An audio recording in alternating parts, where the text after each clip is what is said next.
La 1 est la citadine d'Audi, la plus petite représentante de la gamme qui vient concurrencer les Clio E208 mais dans leur version haut de gamme. La 1 a été restylée en début d'année avec quelques modifications sur la calandre et les feux avant. Pas de quoi chambouler l'esthétique de la voiture toutefois, que ce soit pour la Sportback ou pour la version 3 portes comme ici. Certaines évolutions mécaniques sont importantes avec par exemple l'arrivée d'un 3 cylindres essence.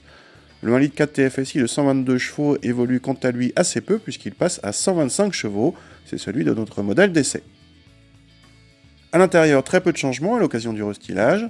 Cette A1 reste de loin la mieux présentée de la catégorie pour sa qualité de présentation et de finition. En revanche, vu le prix de l'auto, on aurait aimé avoir un équipement plus fourni. A l'arrière, l'accessibilité nécessite de la souplesse et l'habitabilité est en deçà de la moyenne de la catégorie, notamment en espace aux jambes et en garde au toit. Le coffre n'est pas non plus le plus grand de la catégorie, mais le plancher modulable est appréciable.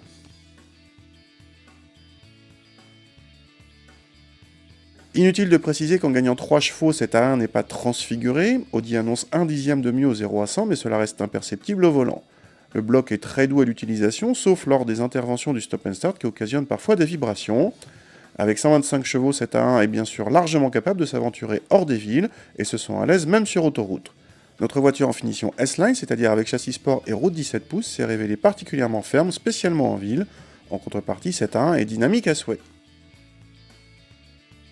On note malgré tout quelques pertes de motricité, même sur le sec. Abordons pour finir le chapitre qui fâche, le budget. À 27 000 € hors option, cette citadine fait très cher payer ses qualités de présentation. Mais à ce prix-là, vous n'avez même pas d'accès main libre ni de caméra de recul pour ne citer que ses absents. Seule la Mini ose s'aventurer aussi haut en tarif pour une citadine.